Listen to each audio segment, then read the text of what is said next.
Hello, everybody, and welcome to the Mega Gamecast, episode number 5. I'm your host, Ryan Shepard, and with me today I have Cy Cuddy. How's it going, everybody? And Sage. What's up? How's everybody doing? I'm doing well, man. Just had a wild house party last night, so a little out of it. Unfortunately, my two partners in crime could not be here due to conflict, but we will definitely be having another one soon. Yeah, we're recording right on the heels of Halloween here. Yeah. Yeah. I didn't do anything crazy for Halloween, but I mean, I saw in my neighborhood there was a lot of crazy stuff going on. Yeah, Halloween can, like, in my situation, it's sometimes crazy, sometimes it's not. This one was a little low-key, but, you know, it's all right. I have to admit, I had no trick-or-treaters coming to my house this year. Oh, really? Well, the thing is, my house is literally right off the main intersection and the main highway. So I don't think you want little kids going on the sidewalk when cars are going 50 miles an hour. No, probably not. That would be kind of dangerous. Do you get any trick-or-treaters there, Sage? No, none. No? If there was, I would have scared them off. I don't have any candy to give to them, so. Hey, whatever. Just means more candy for you. Oh, sorry. Go ahead. I just meant whatever. It just means more candy for us. So. Oh well, I don't eat candy. I'm pretty boring in that aspect. I do sometimes, when it's my cheat day, but other than that, I really don't. And you didn't take me trick-or-treating. I didn't take my girlfriend trick-or-treating. Oh, no. Oh, and that's awful. What a disaster. Like, she was so upset to the point where she was like, don't talk to me. Don't say anything to me. You know what? You just ruined my whole festive attitude. And I'm like, really? It's yeah, man, I haven't. I haven't gone trick-or-treating in quite some time. Yeah.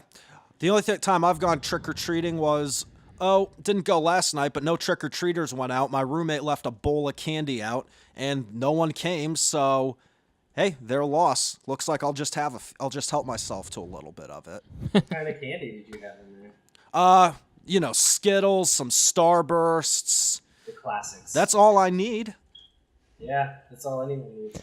Yeah, so I live in an apartment complex, and I didn't get anybody here, but I was thinking about it, and I'm like, man, if a kid knew, like, there's probably, like, I don't know, what would you say, like 50 units here in this complex? I would say about 40 to 50. 40 to 50? Easily. That would be such a haul for a kid to go and be like, just go to the apartment complex, knock on every door, and get some candy.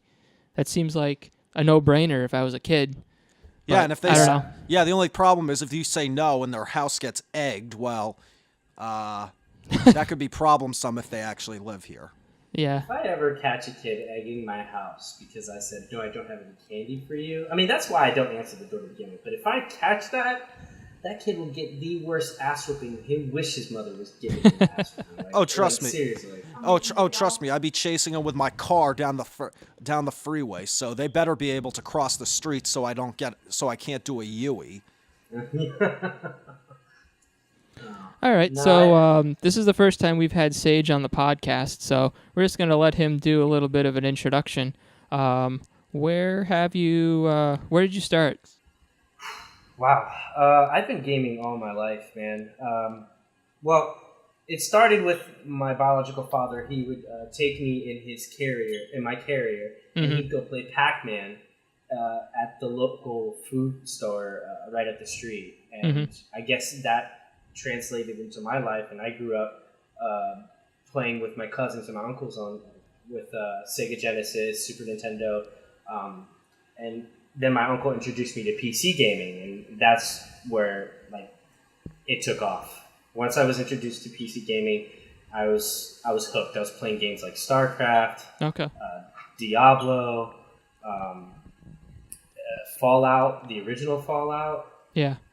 So, and these are games that my uncle had stored. He's like, here, back then you could burn a copy, find a key online, and just torrent it like that, Some of that stuff was before there were even keys.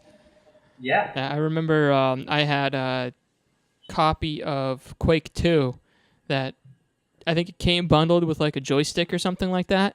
And there was no key. You just popped it in and you installed it, and that's it. You just went. There was no security at all. I think Star the Wars good old Squadrons days. was like that as well. Yeah, I know. I remember playing Half-Life, which came out in '98. That had a key. Yes. So I remember somewhere playing The around Sim. there. Yeah, I remember playing my computer wise, my gaming's kind of limited. Like, I played the Star Wars Dark Forces games. I played The Sims. Yes, who doesn't want to live have a fantasy view of what your life could be? But Did you ever use that cheat with Sims? It's like a Rosebud. Oh yeah.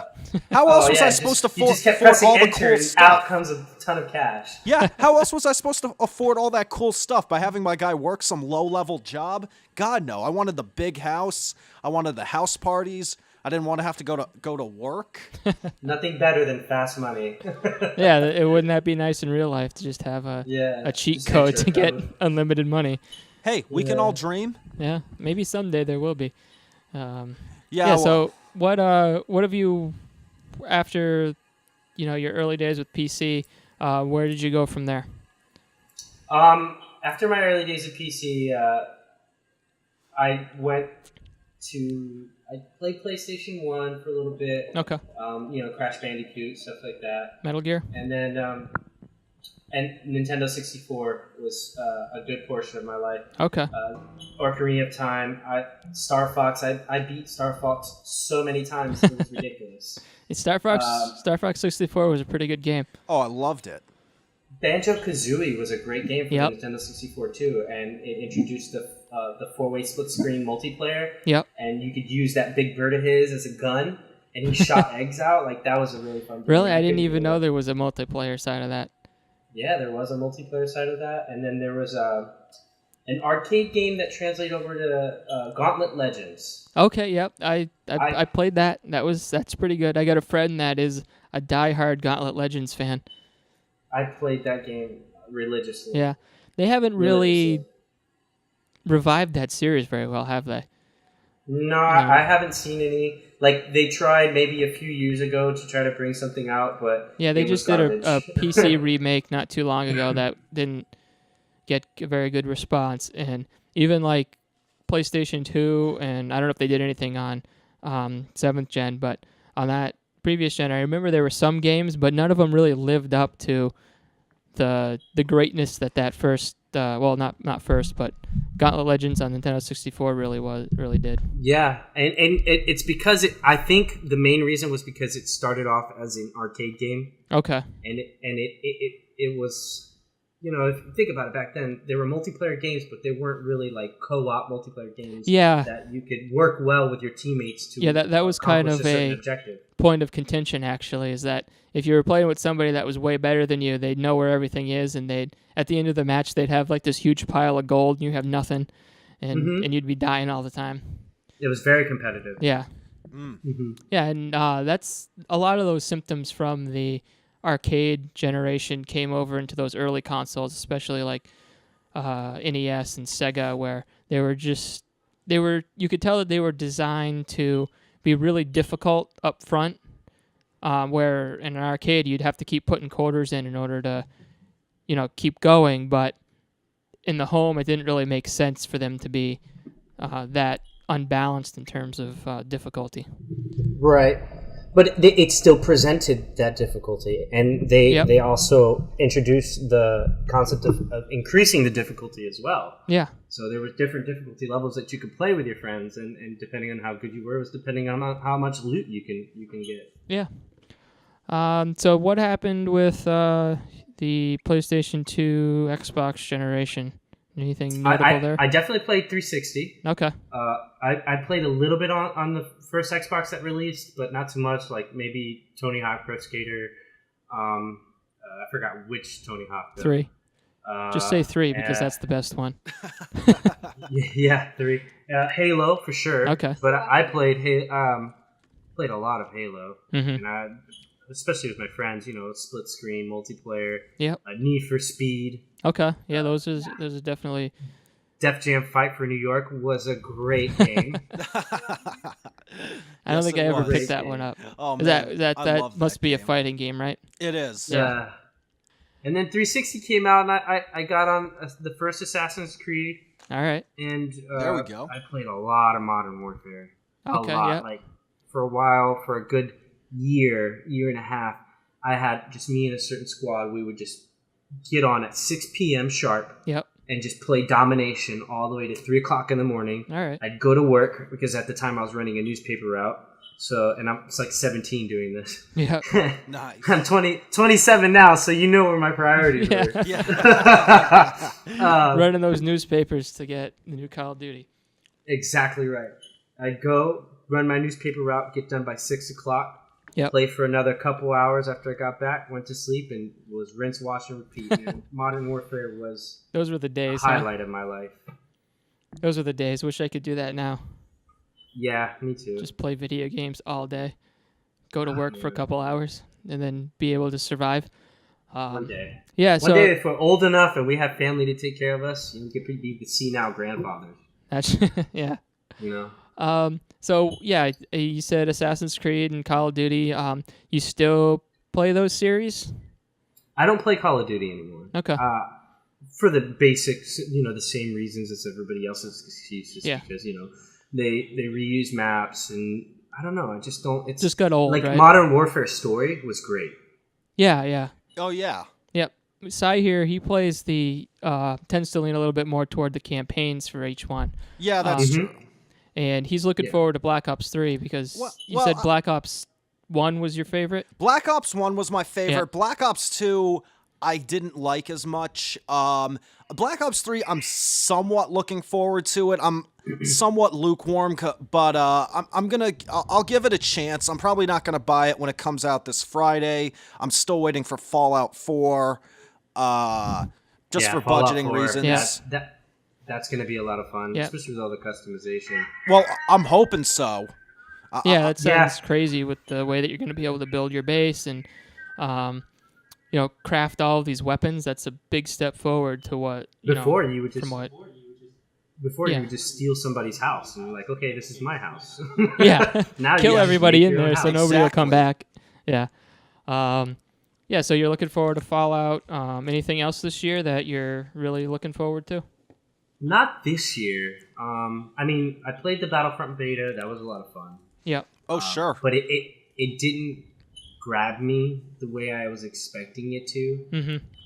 One game that's grabbed me and it's not received a lot of attention media-wise is The Division. Okay. That game's coming out, I think, next year. Yeah, And, I think it's March or something of next year, March or April. That game looks phenomenal. It really does. That's one of those games that I feel like they announced a little bit too soon, like far away from when it was going to actually be done. Because I remember the first trailer of that was like the E3 that the new consoles were announced. So that's like 2.5 years ago now, and they had a tentative release date on it, and they missed that.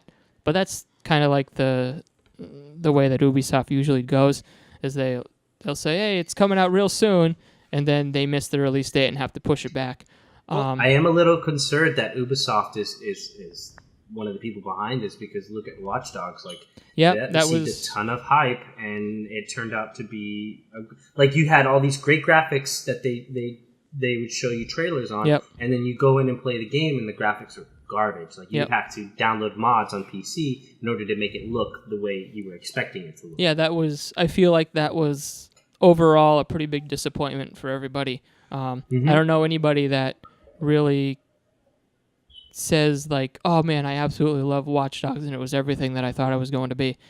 I had a few friends tell me that to try to sell it to me, and I was like, oh yeah, okay, because they needed people to play with. Nobody was playing. Yeah. And then I get on, I'm like, you guys are full of shit. Yeah, I probably played a couple hours of that game, and decided that I don't really want to sink a ton of hours into something that doesn't really seem like it's going to be a good payoff. I just read the reviews, and it to me, after watching the previews and thinking, wow, this game could be something, I saw the reviews and it sounded like a letdown, and I've heard a few other people talk about it, and they gave it kind of lukewarm reception. So I just was like, I was excited, but this game seems like it's already going to disappoint me. As for The Division, I did read up on a little bit, and it sounds like it has an interesting premise. I get the fact it's coming out allegedly this early March of I like how you snuck next that in year. there, allegedly. Yeah. Well, you never know. like you guys said, Ubisoft has missed its deadline, and it was announced in 2013, was it? Yeah, it was a while ago. Yeah, it was a while ago, and you're right. I think it was too soon that they decided to release any content. Like, because when they released it, they didn't. It was a tease. They didn't give us enough to say, "Oh my god, that game looks really cool." Yeah. Not until last year when they. Yeah. I remember, I don't know if you guys remember this, but the biggest thing that was taken, well, not really, but a lot of people pointed out that in the demo that they originally showed for that game, they were showing this shootout where there are all these cars outside of this building, and the guy was using one of the cars as cover and actually shut the door, like reached his hand out and shut the door, and I remember everybody was going nuts about that. Yeah. Yep, that's a really cool concept. Another really cool graphic thing that they integrated was the change in weather, or not the change in weather, but the snowfall. Like, if you sat still in a location and snow was falling, and it would land on you, it would accumulate. You would get a buildup of that snow. Like, that's pretty cool. That's graphic. awesome. Yeah, that's not something you see. I mean, weather effects aren't that new in games, but weather effects that actually change the environment like that, even especially the player character, that's not something you see too often. No, I think another idea that they brought out, which to me blew my mind, was the fact that you can queue in when your friends are playing as a drone. Okay. So say you and your fire team or whoever you want are playing, and then you log onto your phone from your break at work, and you're like, well, let me see what my friends are doing. You come in as a drone and highlight targets, take out targets for them, and just like, all right, guys, my break's done. I'm going back, and leave. Yeah, that's awesome. pretty cool. Some call-in air support. I like it. Exactly. Yeah. I hope it works better than some of the other companion apps that some games have had. I remember hearing, like Metal Gear Solid 5 has a companion app that you could like call in airstrikes and set markers for somebody that, like, say you're playing in the same room or something like that. But from what I understand, it doesn't always work that well. It doesn't connect. It takes a long time to connect, and sometimes you'll be putting down markers and they'll just like appear like a mile underground.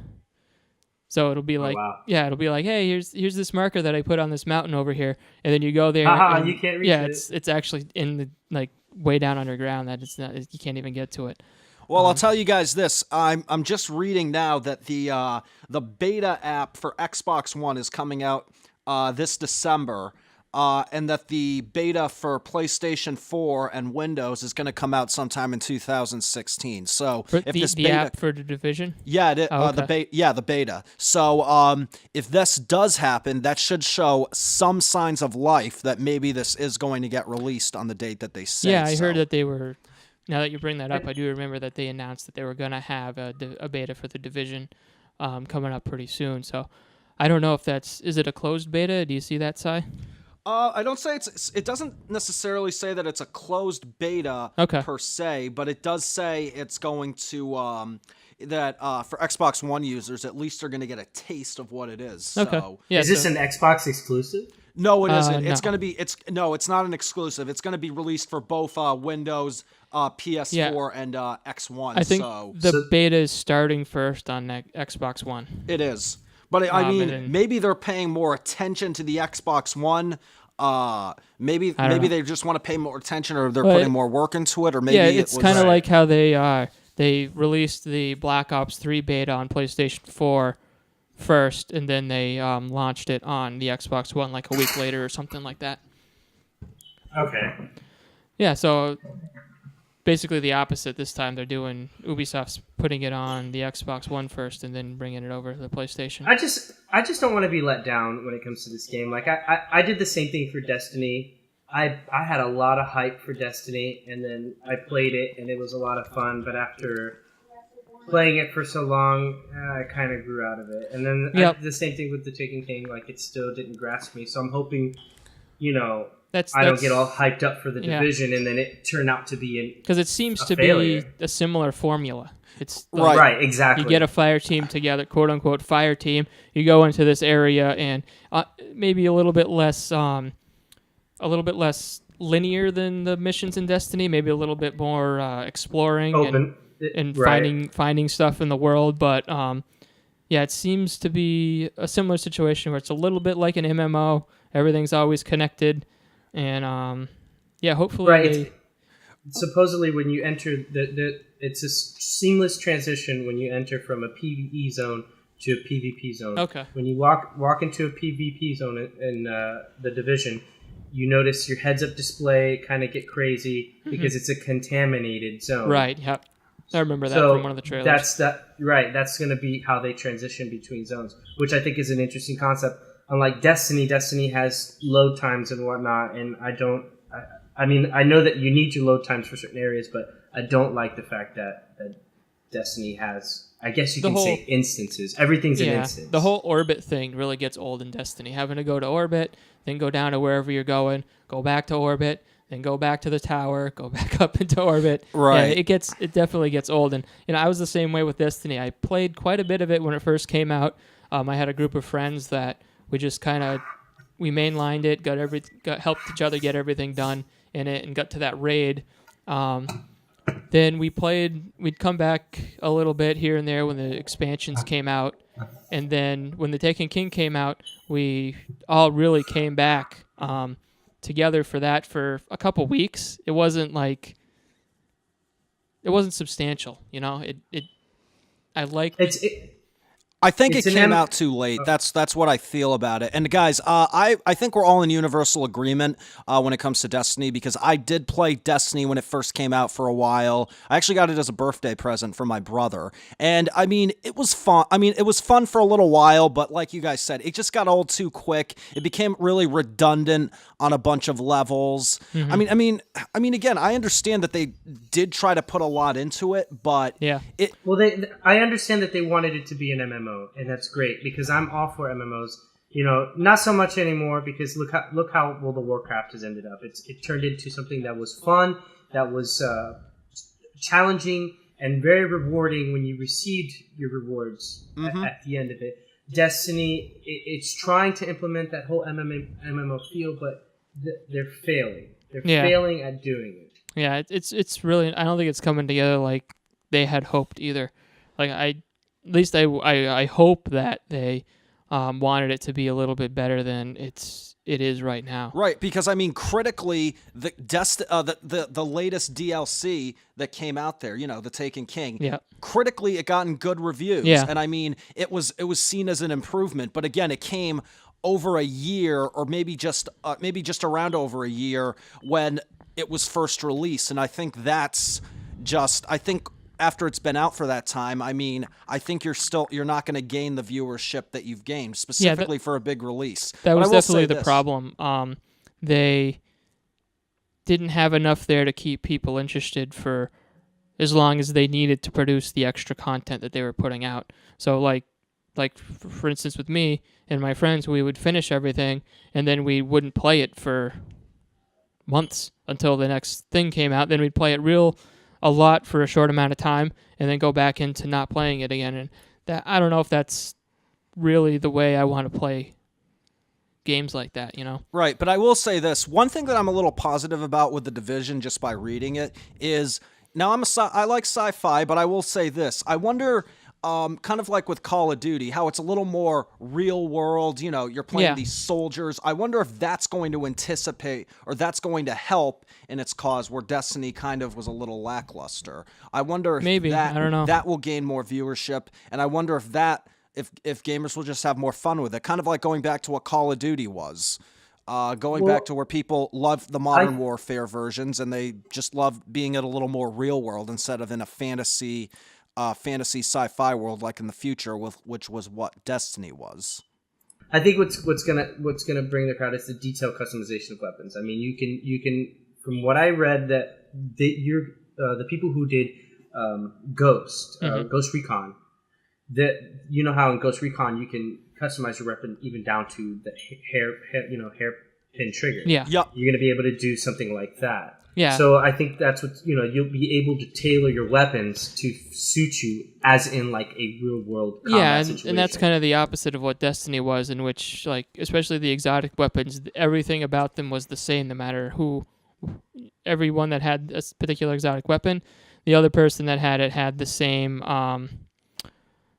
exotic weapon, so there was nothing real special about it. You'd get to the end of the raid or whatever, and the only gear that you could put on is the highest level gear, and everybody would look the same. Hopefully they'll get it right.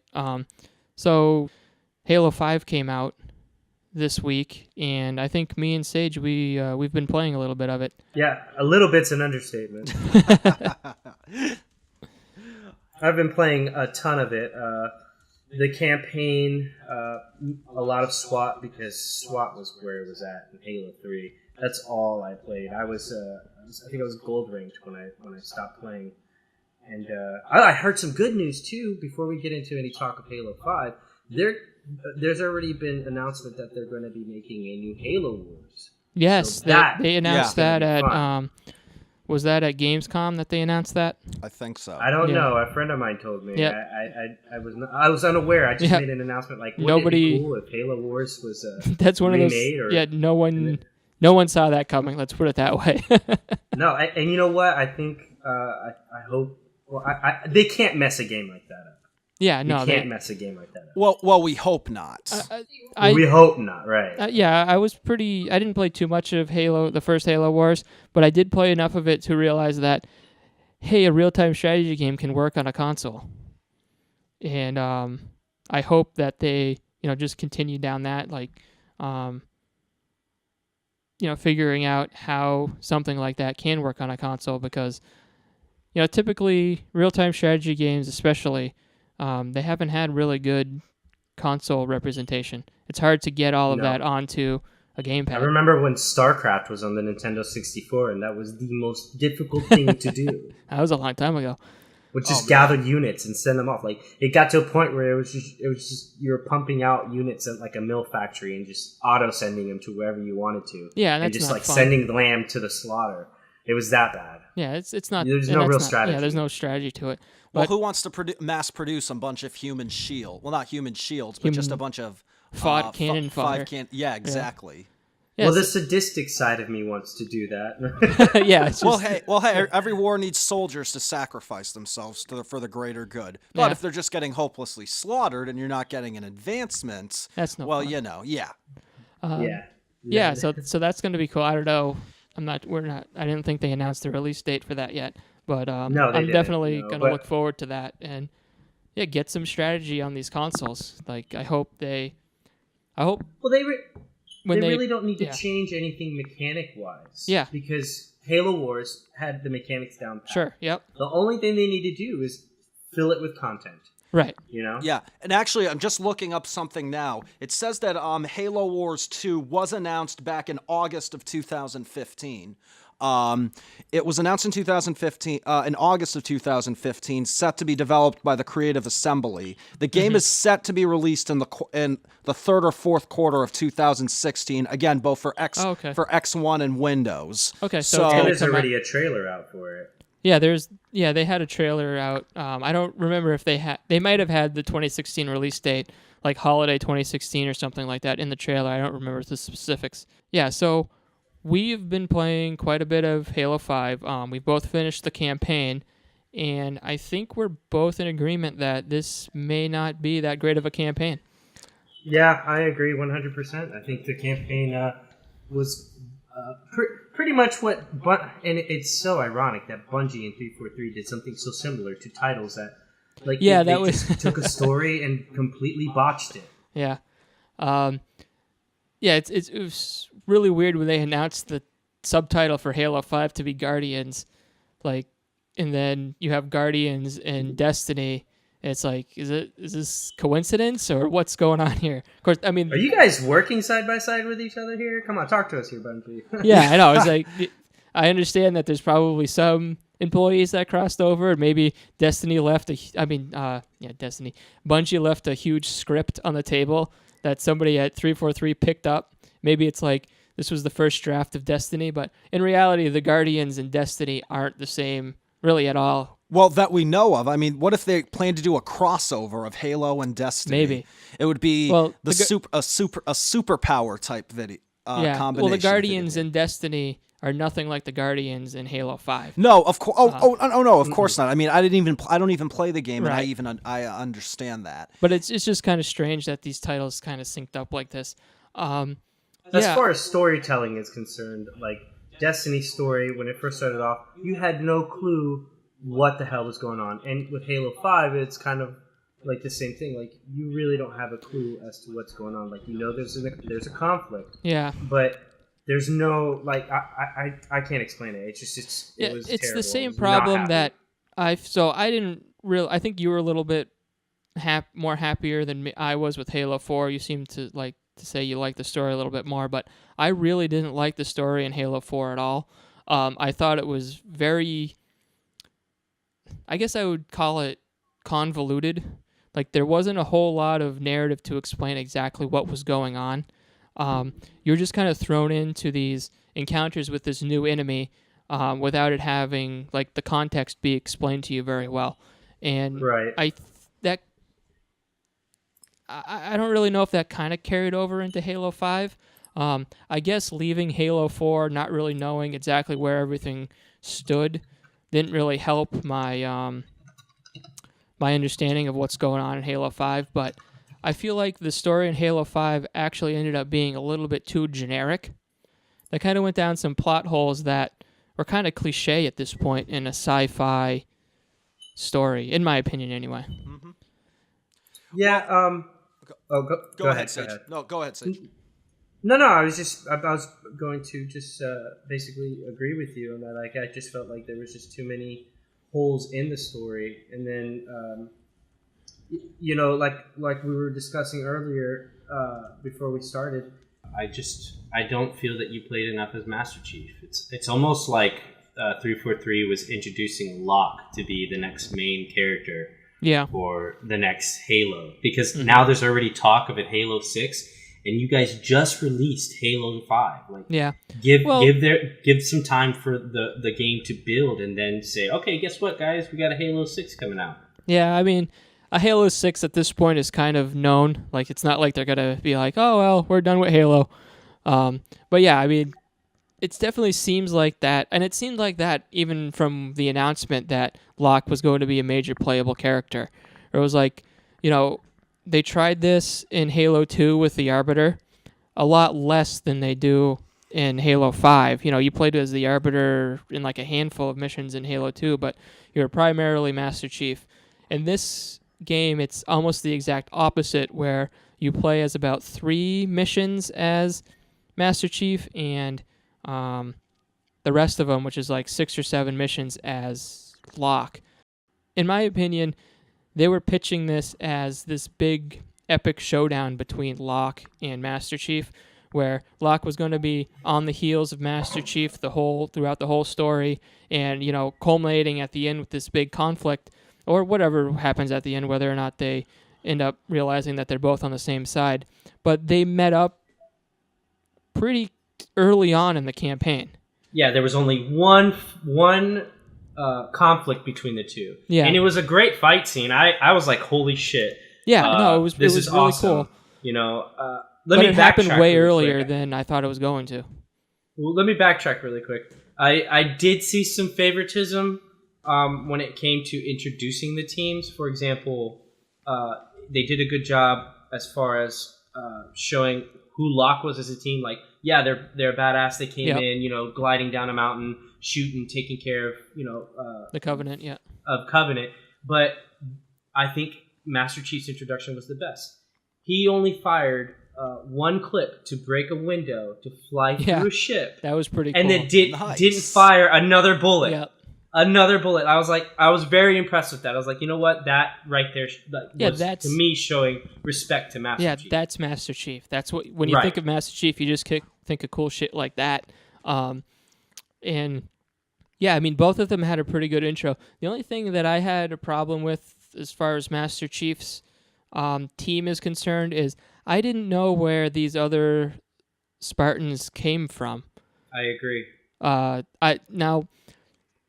is one of these series that has had a pretty expanded universe. There's books and comic books and things like that. So I haven't read up on any of that, and I don't know if maybe if I had, I would have known who these other Spartans were, because there were no Spartans at the end of Halo 4 from what I remember. Right, there wasn't even a Spartan program. And No. I thought another confusing aspect was they brought Buck in. Buck Now, was. don't get me wrong. I love Buck, and I don't know what the guy's name is, the guy who voices him, but I love his personality. I think he was a great add as far as humor was concerned. Yeah, that's Nathan Fillion. So he plays that character pretty much everywhere. Just the smart ass, wisecracking. And it never gets old. No, it never does. He delivers it was perfectly. amazing. He plays the character perfectly, and yeah, he was an ODST. In the earlier, and I'm not sure which ones he actually showed up in, but I know he was in earlier Halos. And yeah, all of a sudden he's a Spartan. So right. there's this hole in the lore between Halo 4 and Halo 5, where if you just play the mainline Halo games, you don't know how this Spartan program got started up again, because you're under the impression that Master Chief was the last one, and the way that they quote unquote made Spartans was that they were child soldiers right from their birth, basically. Right. And according to the lore, when I was playing in the campaign, Blue Team grew up as Spartans. Now, they, like you said, they didn't give any specifics, but they do make a note to say that Blue Team grew up together. Their family, so they were obviously children and then became Spartans. But there's not that filler. Somewhere along the line, they forgot to mention how a normal soldier can be turned into a Spartan. Because if that was the case, why wasn't there a ton of Master Chiefs? Mm-hmm. Like, why wasn't there more Spartans in the earlier Halo games? Right. There's only, and even now, like, the only Spartans that you see are Osiris and Blue Team. Yeah, it seems you don't see any other Spartans. Yeah, you don't know. Maybe they're out fighting crime somewhere else. Who knows? Yeah, I don't know, but I think there's some holes that they need to fill. Yeah. I think it was a cool concept that they decided to bring in sprinting and aim down sight aiming. So that's the thing. It's like I'm a little negative on the story aspect, but I'm pretty positive in the way that this game plays. They added in a lot of different move mechanics. You can clamber up on things. You have little jets that shoot you from side to side or shoot you forward. And then, of course, they added aim down sights, which they got a little backlash from when they introduced that. Mm-hmm. But they made it clear that it wouldn't improve your accuracy. Like it doesn't say like a Call of Duty game or something like that. And I think that's true. It does slow down the speed at which you aim, but I felt like I was hitting just as much stuff firing from the hip as I was aiming down the sights. Yes, I still, like when I'm firing from the hip, I still feel as though I'm playing a Halo game because you have that hip fire accuracy. Mm-hmm. But it also does help sometimes to look down the... Yeah, it does. What I get out of it, it's like they took all the mechanics to, and I hate to say this really, but they took the mechanics to Call of Duty and just put a Halo mask over. Yeah, to a certain extent. To a degree. Yeah, in Call of Duty, you definitely feel like you're at a disadvantage if you're firing from the hip. Yes. The guns definitely aren't as accurate as they are in Halo. But yeah, I think putting the aim down sights in there and some of the other things that they've added made it a little bit more accessible from at least what we consider now a traditional first-person shooter standpoint. Because just about every first-person shooter now has, left triggers, aim down sights. And I'm not saying it's a bad thing. No, I think it's a great integration. Yeah, actually, what I'm specifically saying is that it improves the experience because I don't have to go from one game having aim down sights and then go to Halo where you don't have aim down sights where you're hitting that trigger and maybe you're throwing a grenade or something like that when you don't really want to be doing that.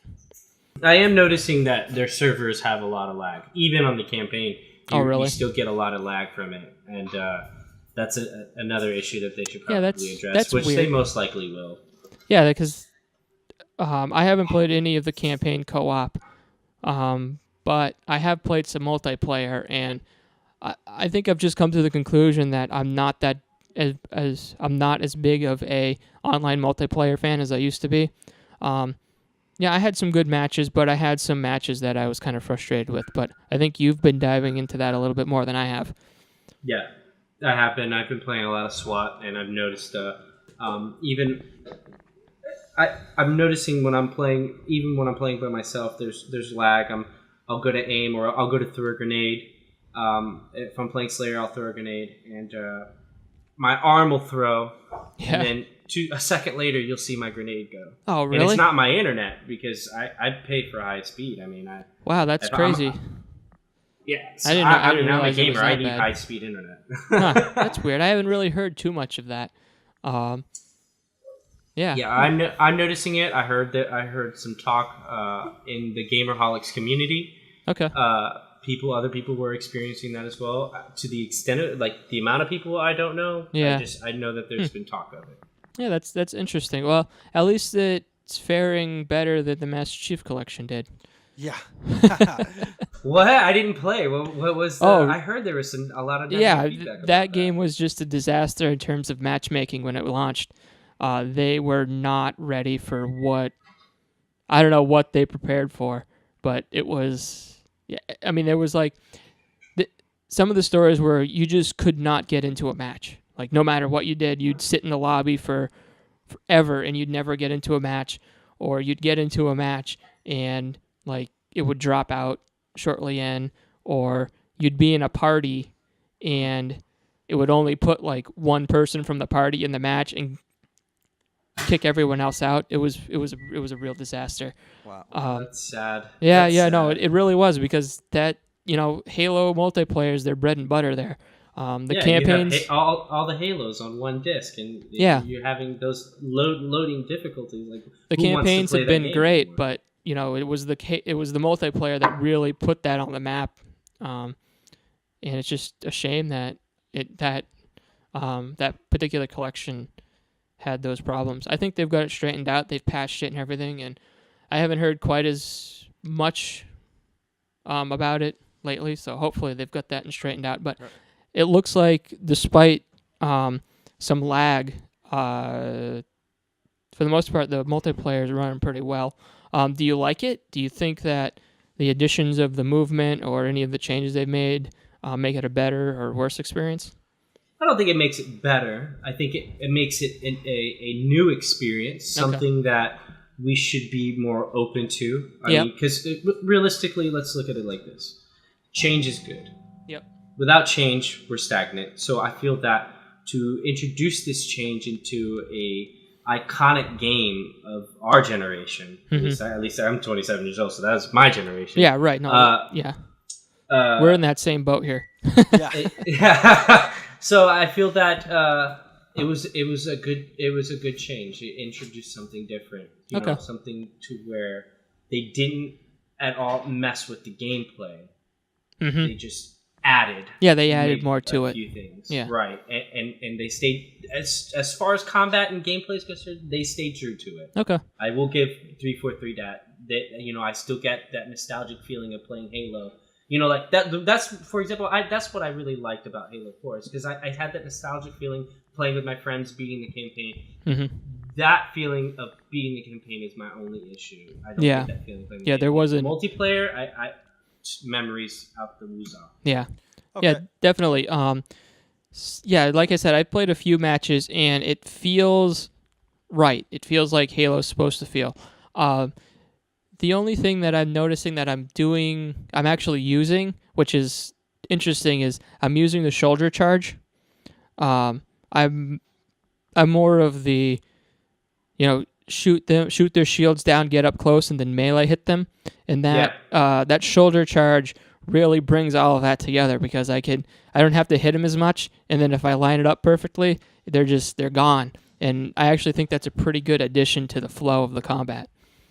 Well, I think so as well, but I also noticed that you bringing up bringing down, shooting them with the assault rifle, bringing down the shooters, and then meleeing them. Yeah. Now you can't do that as much. Now there has to be a little bit more strategy behind it and how you approach it. The shields take a little bit more to lower when it comes to attacking an opponent. Yeah, and that's always... I like that. Introducing more strategy is crucial. Well, that's always why I've favored Halo multiplayer over like Call of Duty or Battlefield, is because there is strategy. There's like a dance that you play with whoever you're fighting against, where you can take more than just a couple of hits before you go down, and that was always exciting. I always felt that like I had more of a chance playing Halo than playing Call of Duty or something like that, because I feel like when you play Call of Duty, you're getting either shot in the back or somebody's sniping you from across the map or something like that. Which that's still always fun to do that. Yeah. So let me ask you guys this. Being that this is the latest Xbox exclusive release game, and you guys seem, I know, lukewarm on the campaign story, but you're praising other aspects. Do you think that 343 and Microsoft did their job as in producing a good product, or do you think they should have taken more time? Because I know that with Xbox One sales not nearly getting as much as the PS4, and anytime I think of Halo, I view it almost as synonymous with Xbox, because Halo is one of the most popular games on that console. So how do you guys feel with this release? Should they have taken more time? Should they have really made a superior product, so wanting people to actually purchase the Xbox One, to purchase the console and get this game? So what's your guys' view on that? I think I think what's going to make people buy the console and play the game is just the title itself. Halo is a household title, so when you hear it, most people aren't even looking at reviews. If realistically you think about it, they're not going to be looking up the reviews of the game. They're going to say, "Oh my God, it's Halo 5! I got to play this game." There's not a whole lot of people out there that are like, they're either going to buy it or they're not going to buy it. It doesn't really matter what the reviews are. Right. But as far as whether or not it's going to push consoles, I think it's going to. I think there are a lot of people that have been waiting for the new Halo to come out in order to jump on the Xbox One.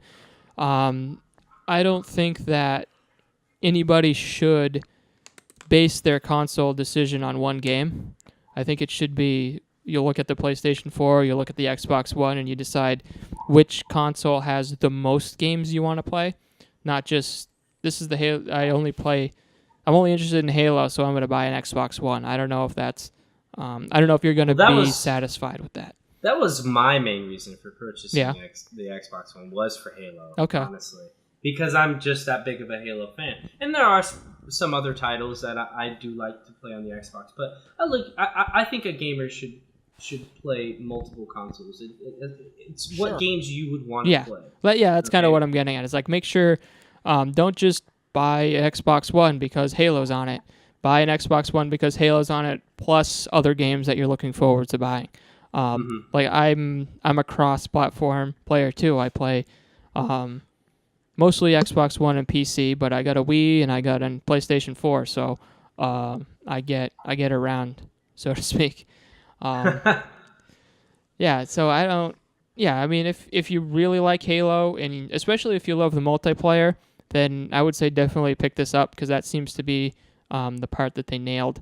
I will say one thing that they improved over Halo 4 is that you have infinite sprint. That kind of pissed me off in Halo 4, how they had a very limited amount of sprint. But now it seems to be pretty much unlimited in Halo 5, which is a good step forward. And I played a little bit of the Warzone mode that they have. It's a very interesting mode. Microtransactions? Yeah, there are microtransactions in it. So you can buy packs of cards. It's kind of like if you had played Titanfall a little bit last year. You'd get these cards that would allow you to activate perks while playing. And it's kind of like that. It's a persistent mode in terms of each match. So everybody starts at level 1 when you start the match, and as you progress within the confines of that match, you gain levels. So it's kind of like a MOBA in that sense, where each match you start at 0, and I don't know what the cap is, but I get to level 4 or 5 pretty quickly. So it progresses, and when you get to those levels, you can choose to drop in with different weapons, because the weapons that you start with, you have the assault rifle and the magnum pistol. Those aren't the best weapons for this mode because these maps are gigantic. They're huge, and if you just have those weapons, you're going to get picked off constantly because you have to move between these buildings, you have to move out in the open, and if you keep dropping in with that assault rifle and that pistol, you're not going to have a good time in this mode. I will say that as far as SWAT is concerned, because like I said, that is the playlist I predominantly play. Yep. You don't have the option to switch from either a BR rifle, a DMR, or a Magnum, because those are the 3 weapons you would mainly use in SWAT. Because the main goal of SWAT is to get headshots. The headshots, yep. Right. So you only spawn, like with the way the SWAT playlist works, it's like certain games will spawn you with a Magnum and you have to use that gun, or you'll spawn with a BR rifle. I've yet to see us spawn with a DMR, and I think there should be a setting to where you choose what weapon you would like to play with in a match. Yeah. Do you prefer the DMR over the battle rifle? I prefer the DMR. Yeah, I think I do too. The DMR didn't show up that often in the campaign either. No, it didn't. Well, the only time I saw it was when you played as either Frederick on blue team or so you Tanaka. So you spawn with different weapons depending on who you are in co-op. Right, and of course Master Chief had the assault rifle. Yeah, so Master Chief has assault rifle. Played as Master Chief, you playing with the assault rifle. And Locke had the battle rifle and the Magnum, right? That's what he always started with. Yeah. Yeah. Interesting. All right. So it seems like we're a little lukewarm on the campaign, but pretty positive on the multiplayer. So. And yet, there's still things that they should be changing in the multiplayer, but I foresee them implementing the changes that need to be in the near future. I mean, who knows what the lifespan of this is? Like, typically they would. I believe they did announce that they are going to be releasing new maps for it, and they will be free. If I believe I believe that was the announcement. I hope so. Well, after that campaign disappointment. What the idea is, and this is what Titanfall did. I keep going back to Titanfall, but it's a pretty, in terms of multiplayer, it's you can draw some comparisons there. But Titanfall did. No, maybe Titanfall didn't. Maybe it was some game recently decided that they weren't going to charge for multiplayer maps. They were just going to give them out to everybody in order to prevent the player base from being split between different playlists. So like when Call of Duty releases a new map pack, you have people that are just playing modes in that new map pack, whereas they start splitting off into these different groups and everything like that. So I think that's what they're trying to avoid with this, is so everybody can still play all of the maps, everybody can still play all of the modes, and I guess maybe they're going to supplement that with those microtransactions in the Warzone mode. Maybe that's how they're looking at it. I think it was Evolve. I think Evolve was the one that had free map packs. Evolve, and that game was a bit of a disappointment. Yeah, I don't think that got met with the whole lead up to that with like so many different DLCs on day one and everything like that. It just didn't pan out to be very something. Overwhelming. Yeah, it was very weird. I played the beta. I mean, it was cool. I get that Left 4 Dead feeling, but I don't know. And I don't know. I wasn't in the beta. As happy with it the game. Hung. I only played the beta, so when I came out of that, I felt that the only way that this game is going to be fun is if everybody on the Hunter team knows exactly what they have to do. Because if you have like the healer guy running off and doing his own thing, getting his ass killed, you're gonna lose. The monster's just gonna destroy you. So teamwork was so important with that, and it's not something that you'd get on a consistent basis if you were just doing matchmaking or something like that. I don't. Like I said, I was just not happy with it, and I agree that in order for you to play successfully, everybody would have to play their roles properly. Yeah. So your trapper needs to know when he needs to lay down the traps. That way you can focus fire on a monster. Sure. Your healer needs to have his heals on point. It had like the first person MMO feel to it. Yeah. But I just wasn't happy with it. All right, so there were certain mechanics that I can't even recall right now that I wasn't really happy with.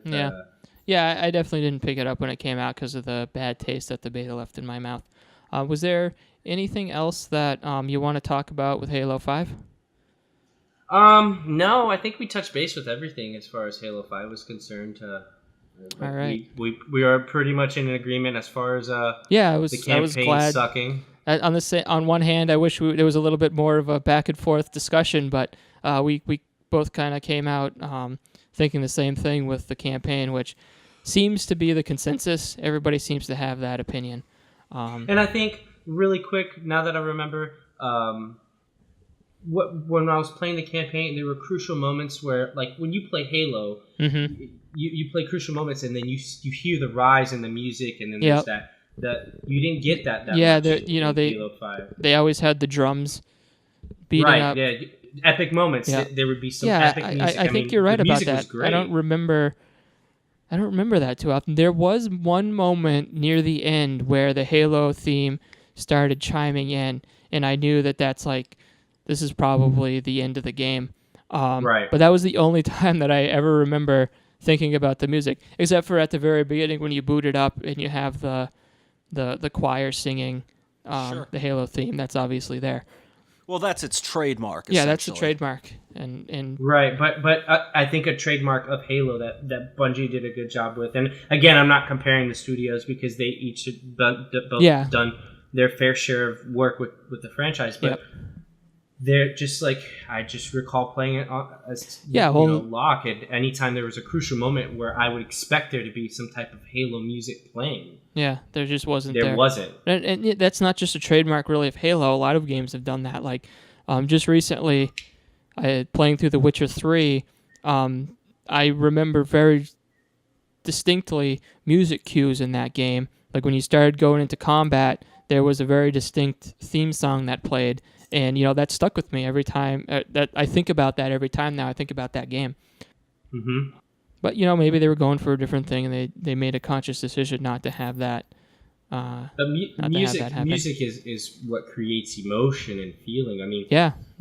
Playing Halo 3, I don't remember so much of Halo 4's campaign and the music because, like I said, I played with my friends, so that's where I had that nostalgic feeling. But playing Halo 3, whenever there was a crucial moment in that music, I just felt inspired. I felt like I was Master Chief ready to kick someone's ass. That was there from the beginning. The very first one had those music cues in it. It really did bring out the emotion. So you had something you wanted to talk about in terms of Knights of the Old Republic? Yeah, I've been playing Knights of the Old Republic since release, and I'm a huge Star Wars fan first and foremost. Ever since I was a kid. Tis the season. Yeah, for sure. 4 through 6. What's that? Tis the season to be a Star Wars fan. That's for sure. It is Star Wars season, and I noticed that. And the moment that I started getting that Star Wars bug, I was like, let me reinstall KOTOR and start playing. Yep. And I did. I leveled up a Guardian, and I noticed now, like, people's main concern with the game was that it didn't have very good end game content. Mm-hmm. And I don't think that was the case, because when you think about it, the content was merely the story. And that's what really drove me to play Star Wars, was the story. KOTOR 1, KOTOR 2, you're getting a lot of feedback on who Revan was, whatever. But I think what made the game unfavorable with most players is the fact that you had these companions that went everywhere with you. Uh-huh. And it was good for some things, but the level of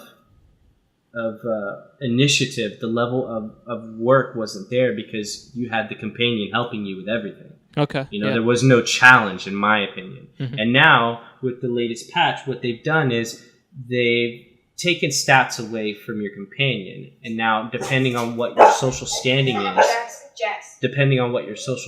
is, with your companion depends on how well they perform each role. But every companion can play a damage role, a healing role, a tanking role, and I think that's dumb. I just think that now they've made it too easy. So I don't have any background with this game. Can they do that all at the same time, or do you have to choose which one that you want to have? You have to choose. Okay.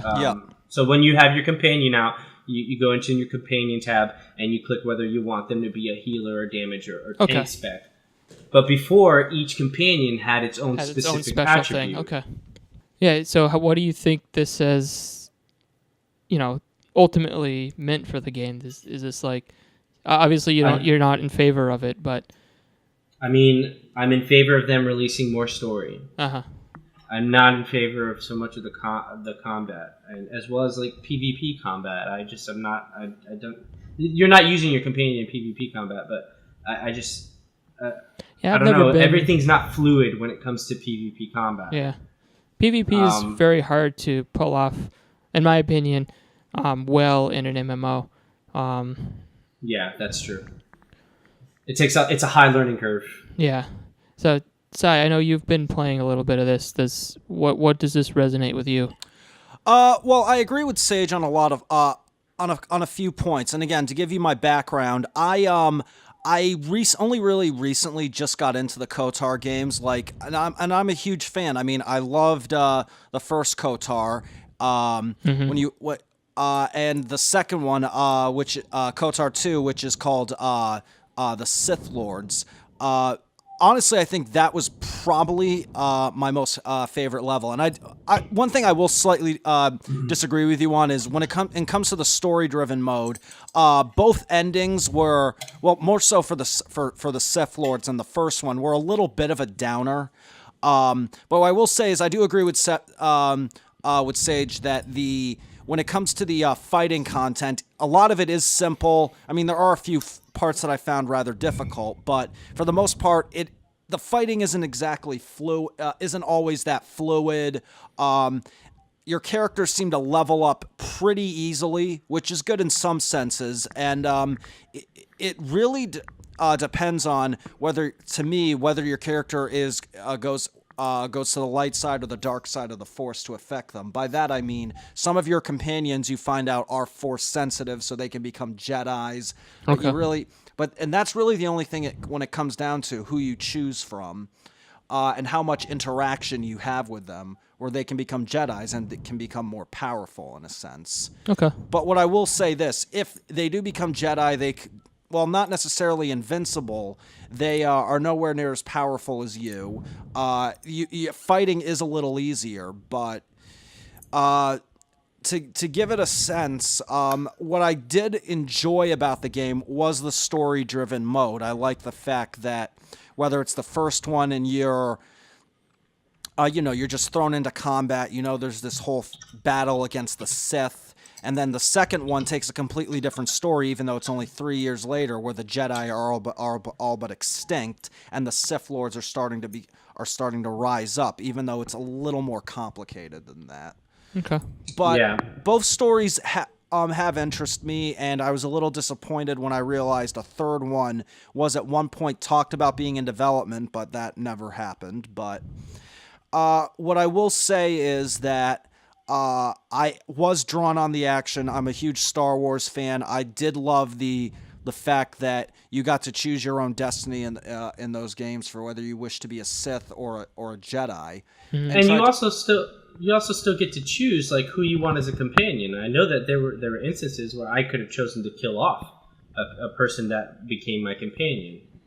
So I'm glad they still had that, but I just think that the companion's role was too integrated in your combat when you should have been fighting it alone. Do you think it was like What's that? Do you think they decided to do this to like pander to somebody complaining about, oh, I want to just use one companion? Do you think that's what they're doing, or do you think there's something more to it than that? Honestly, I couldn't tell you. Yeah. I don't know. It just seems like a weird... I think they wanted, because before, didn't you roll? I don't remember, if you refresh my memory. In KOTOR 1 and KOTOR 2, there were two people that always ran with you, right? You always had there's always two companions. So it's you and two other people who come and fight. Generally, I take at least one force-sensitive one, or I try to attain the one who can be force-sensitive and can be the most useful. And when they're starting out, they're not nearly as powerful as you want them to be, with the exception of maybe Kreia, who is already your mentor. And the combat, the difficulty in combat was greater, not depending on the number of companions you had, because you always had to have two companions with you. But the combat, I remember in KOTOR 2 and KOTOR 1, it was a lot more difficult to get past certain areas, oh, absolutely! Like the move, like in KOTOR 2, the moon of Dexon, or no, not the Dexon moon, the one of the Telios moons. I think that was probably one of the most difficult levels I ever had to get past, where you're trying to get into that bunker and you're just fighting off all the mercenaries hired to kill you. That was probably one of the hardest missions, because I kept having to stop and just try to level up my guy, and then just run away from combat, heal, then come back and start fighting these guys. So I remember that part fondly. One thing I also want to touch up upon is the game was just recently released to Mac, which I couldn't tell you how much of a fan and how much I love that. And not only did they release that, they had to release a few patches because there were a bunch of glitches. But they actually released a bunch of uncut content that tied in to the first KOTOR. By that meaning, you got to see cameo appearances of people like Carthanasi. Yeah, like they actually tied it in, and you got to find out basically what happened in a few things that happened out in those past few years, like what happened to Revan. Well, they really favored you Mac players, didn't they? They did a little bit, man. I mean, you can look on YouTube and you can find out. I mean, they're just brief cameo appearances. Like, you find out Karth has become this general in the Republic, and it was interesting in a sense. And again, I hadn't played for a while, so it was great to catch up and see some of those characters. But yeah, I remember when they announced this patch. It was, like I said, I had no history with the series or anything like that, but everybody was kind of like, wow, they're adding all this stuff to a pretty old game. Actually revitalizing it. Yeah, excuse me. And that other person, Sage, is Bastila. You found out, you even see an appearance from her, but it was crazy. I loved it, actually. I mean, it doesn't add. Now, I'm not going to say it adds a huge amount to the game. I mean, again, a lot of it's just cameo appearances and a few other cutscenes, but it did add more to the legacy of Knights of the Old Republic, which, I mean, again, is it was really fun. It was nice to see it all tie in, because at first you find out they're all just separate games. Yeah, that would have been nice to see playing. I mean, I played Smuggler and I played The Guardian, and those stories brought back a lot of memories from KOTOR 1 and KOTOR 2, making new choices and whatnot. And that would have been nice playing a Jedi Guardian and seeing, some cameo appearances from some of the characters from 1 and 2. That would have been honestly a big boost for me to want to continue playing, so long as they kept introducing more cameos, or at least putting in some of the characters from then and keeping them around. Sounds like just to make it feel like more of a connected universe, right? Yeah, to give it that connection. Yeah, I'm looking at the Steam page, and this is, I don't know what version this is. It's probably Mac, but actually it says it's all versions, even on Steam OS, but it has full controller support. I don't know if that was something that was there from the beginning or not. No, not that I recall. Steam Workshop support, which means people can make mods for it, and Steam Cloud support, so that means all of your saves go to the cloud, so they're backed up, and you can play them on different platforms if you wanted to. That's pretty crazy for a game that came out in 2005 to get such a pretty good list of features added to it. Yeah. I think another cool feature that they introduced were the microtransactions, but it's not a pay to win. Okay, I was going to say, yeah, those sound real cool. Yeah. Yeah, I know. Most people they hear microtransactions, they're like, oh, God. Yeah. Great. Yeah. Ruined it. What the fuck? It's over. You just ruined it's pay to win, guys. Pay to win. Yeah. But it's not because it just allows you to customize further. Okay, so For are example, they cosmetic? What was that? Yeah, it's mainly cosmetic. Okay. Like different lightsabers you can use. The way you add your stats to the equipment is by grinding out for credits to buy, different mods to implement into each specific armor piece and weapon. Okay. So I thought it was pretty cool introducing the cartel market.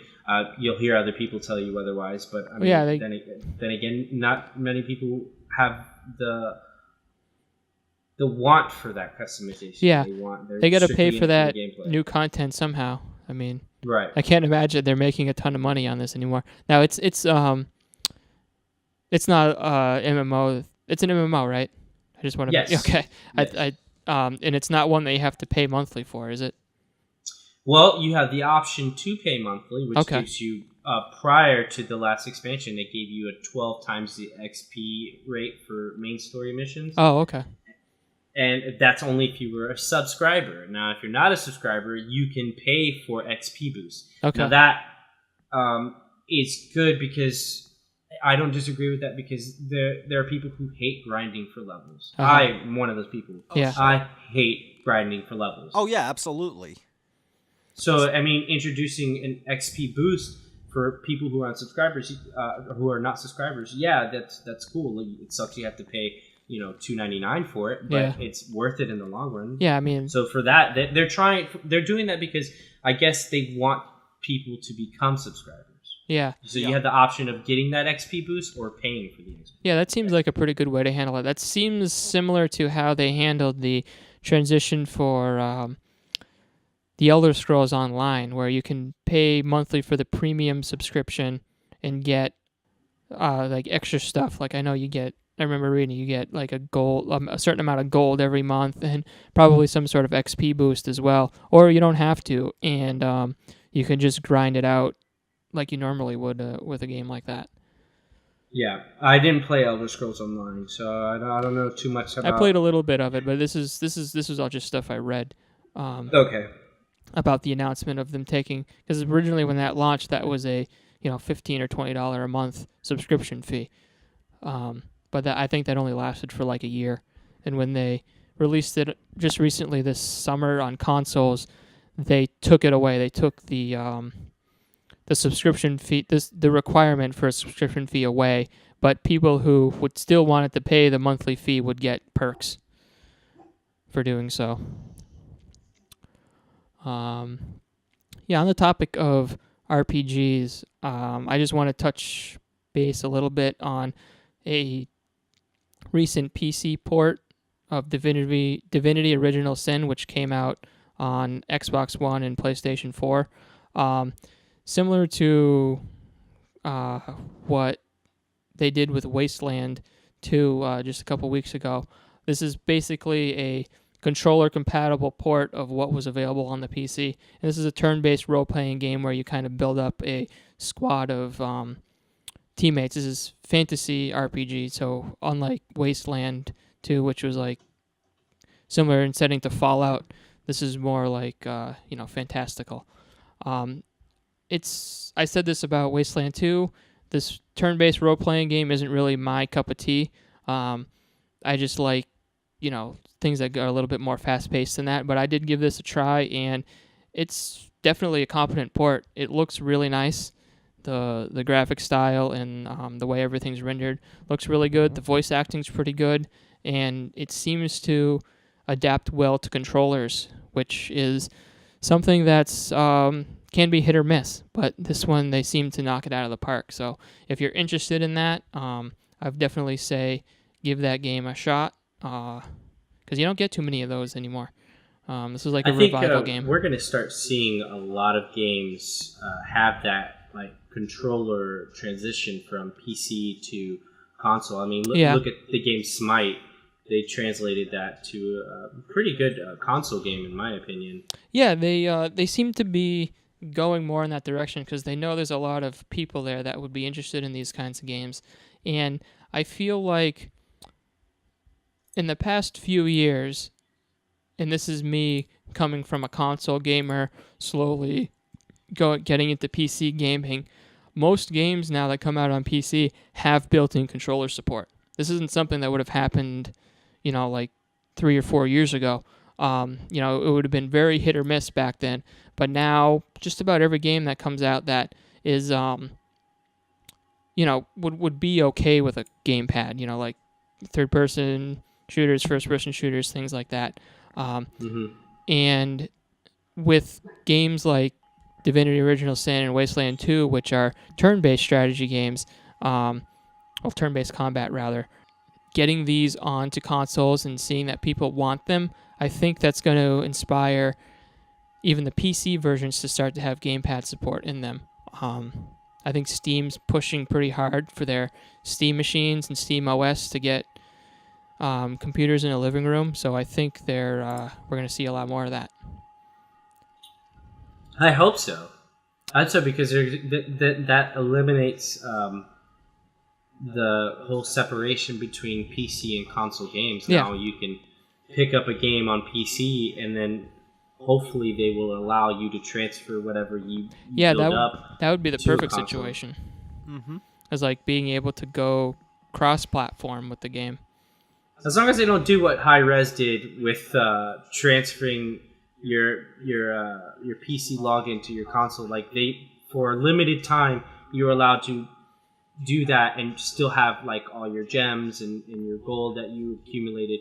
But now if you do that, you completely lose it on the console version. You still keep it for PC, but for console you don't see any of that. But yet it's still the same login. Mm-hmm. You understand what I'm saying? Yeah. What game did Hi-Rez do? Smite. Oh, okay. So we're going back to Smite. Yeah. Okay. Yeah. I mean that's kind of an issue with cross-platform games when they allow that save game sharing and stuff like that. I remember what game was it? Warframe. When that came out on consoles, there was about a month-long window that they allowed PC players to transfer their saves to consoles. But it was a one-time thing because that was the only time that they had all platforms on the same version number. Because it's so hard for a company to get simultaneous version launches on all these platforms because it's a lot harder to get a patch published on a console than it is on PC. Or PC, they just push it out without any red tape, but on consoles, they need to get it approved. Yeah, I just I was not really happy with that because I've been playing Smite since it released, and I had a lot of stuff built up. I had skins that I purchased. Like, there's a God pack. You pay $30, and any God that releases, it's yours. Yep. And now I have to rebuy that, all those gods on my console. That stinks. Yeah, it does. Huh. Yeah, I think we're moving in a future that will facilitate that a lot more, where, especially with Microsoft and Windows 10 trying to create what seems to be a PC console ecosystem that can talk back and forth with each other. Hopefully, others take note, if it works out, and add features like that to their systems. All right, that's going to do it for the first part of the podcast. We're going to bid farewell to Sage for the second half of this. Thanks, Sage, for being on, and you were great. Oh, no, thank you so much for having me. I had a blast, and I look forward to doing this again real soon. Yeah, we're definitely interested in having you on again. All right, have fun, guys. So when we come back, we're going to touch on some of the big games coming out in the next few weeks, next month or so.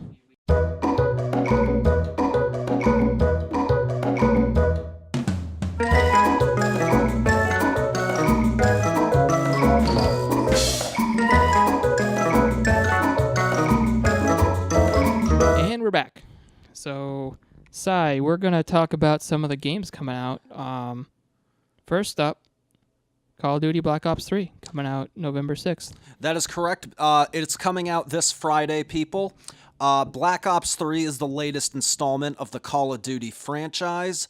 It's scheduled. This is another Friday release, even though it seems like we just had one pretty recently. This seems like an interesting trend. Assassin's Creed Syndicate came out on a Friday as well. Yeah, it did. And again, I know these are two of the more two very popular titles, and I think they wanted to do this because it's Friday, it's the weekend, and I don't mean the R&B singer from Toronto. It gives people more time because getting released on a Tuesday, you're gonna have to. Like when Fallout 4 comes out, I'm taking the day off. For those people who work the 9 to 5 Monday through Friday gigs like myself, you're gonna want some time to play on those. You're gonna want to play this, or you're gonna want to cram it in as much as you can. But it's coming out this Friday. I'm going to admit I am not one of those people who are going to be waiting in line to purchase it. Okay. Eventually, I will. Eventually, I am going to purchase Black Ops 3. So, but I think that normal fanboys are going to be excited for this title. There are some things that look interesting. Some are into the futuristic campaign storyline. I'm not exactly one of those people, or I wasn't when Black Ops 2 came out. Yep. The other thing is the zombie mode. This time it's got like their zombies. They do, sir. And this time, though, the mode looks more like a pulp noir sort of setting. Yeah, that was a little interesting. It almost had like a BioShock vibe to it. It could kind of like that period anyway, with kind of Victorian architecture and everything like that, and some of the guys had big mustaches on from that time period. Yep, and of course, let's not forget they're going to have some big voice name actors like they have done with the previous. The last one they had Bill Spacey. Paxton, they had John Malkovich, they had John Barenthal, and they had Rose McGowan. But the game that we are all looking forward comes out a week from this coming Tuesday. Yes, sir. And I have been anticipating this for a while. Fallout 4, people. I think a lot of us are looking forward to this one. Yep, and I'm telling you, I have actually gotten approval for that Tuesday off. Okay. And I can't tell you how excited I am for this. The review embargo is going to end that Monday at 8 a.m. Eastern. That's 5 a.m. Pacific Standard Time for everybody who doesn't know their time zones. So we'll get some reviews, a day ahead. So people can gauge their excitement based on that. I think for me, there's really no turning back. I've already got it pre-ordered, and doesn't really matter what the reviews are going to be. I hope it isn't a disaster, but I don't think it's going to be. I think there's a lot of people that are pretty excited about this game, and for them to release something that disappoints, that's not going to look too good. No, it isn't. And that's why, if it is a disappointment, I'm going to host a epic rant portion on our next cast. I think we all will be part of that. Yeah, but by the way, people, we still need your input. Do you want me, Cy Cuddy, to go out for the midnight release, or shall I purchase it on Amazon and have to wait until about 10 a.m. for that game to come? I still need your input. The burning question. It is the burning question. Now, I don't mind going out at midnight, having to wait in line just to get that game, but I would prefer not to. Yeah, stay inside, stay warm. But I want to play as soon as I can. I know. You don't know when that UPS guy is going to show up. This is why, for you, the viewers, you personally are going to tell me how I need to get this game. Do you want me to suffer physically going out, just getting it, and just braving the storm at GameStop, Target, Best Buy, whatever, to get that game? Or would you like me to suffer mentally and wait for it? Basically, the question is, do you want Cy to put on pants, or do you not want Cy to put on pants? Because if he doesn't go out to the midnight release, then he's not going to put on any pants. Nah, man, I got my gym shorts that late at night. Unless, of course, I'm being lazy and just want to pass out. All right, but we've got some, and that same day, Tomb Raider is also being released. Rise of the Tomb Raider comes out on November 10th, just like Fallout 4, and I'm pretty interested in that game. Now, this is a timed Xbox exclusive. It'll be on Xbox One and Xbox 360 until sometime in early 2016 when the PC version will come out, and then the PlayStation 4 version is scheduled to release sometime later in the year, probably around the holiday or something like that. Which to me doesn't make sense. I mean, you're getting a game and waiting a whole year for the next console to get it. I mean, I think economically this is a poor decision. But I mean, again, maybe people just want to see more sales in Xbox. So. Yeah, well, that's obviously what it is. Microsoft's hoping that having their exclusivity with Tomb Raider will get them to sell some consoles this holiday season. And when you think about the lack of exclusives that the PlayStation 4 has this holiday, they could pull out some extra sales here with this exclusive. Well, we'll have to see. I mean, exclusive. PS4 has a very sizable lead over the Xbox, so I mean, it'll be interesting. I would like to see Microsoft succeed, but I'm still going to be content with my PS4, so we'll hold off on that for the time. Yeah, we'll see being. how many people actually buy an Xbox just to play Tomb Raider. I liked the last one, and I'm looking forward to this one. With it conflicting with Fallout 4, I'm probably not going to play too much of it right away, but we'll see what happens. Hopefully it gets some positive reviews.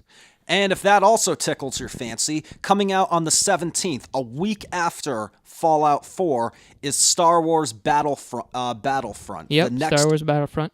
The new addition to the Star Wars series. So far, I played the beta and was pretty impressed by it. I did enjoy my time playing it. I think I'm going to be too busy with Fallout 4 to purchase it. I think it's just a little too close. Yeah. And I mean, again, but I am interested to see how this game perceives. I mean, it has gotten positive reviews so far. I know that some of the multiplayer modes were a little one-sided, specifically the Battle of Hoth, but again, it's still generating a ton of hype. They've released some new trailers for it. That continue to show interest. They showed Han Solo. They've showed Emperor Palpatine. So we're gonna check it. We're gonna check it out and see where we can follow it from there on. Yeah, the beta kind of turned me off a little bit. It wasn't exactly what I was looking for. But I'm interested to see what the reception is of this because it's primarily focused as an online shooter. There's not a whole lot of single player content to speak of, and it's a Star Wars game. It's coming out its launch is designed to somewhat coincide with the new movie. So it should be interesting to see if that, get some support for it. Definitely. And just to give you guys, I guess to go off topic a little bit, your hosts, Miss Cy Cuddy, Ryan Sheps, and Drew LaPointe, who cannot be with us today, are going to be going to see the new Star Wars movie in IMAX the day after it is released. So you should be expecting, for you movie lovers out there, just a few minutes when we talk about that. A Force Awakens podcast, maybe. Something along those lines. Yes, Cy was good enough to score us all tickets right when those went on sale, and we're very grateful for that. I was very impressed with that trailer. I'm definitely looking forward to the new movie. Oh, as am I, and what better way to show it to you guys than in IMAX, because I live not too far away from it, so... That's awesome. Yeah.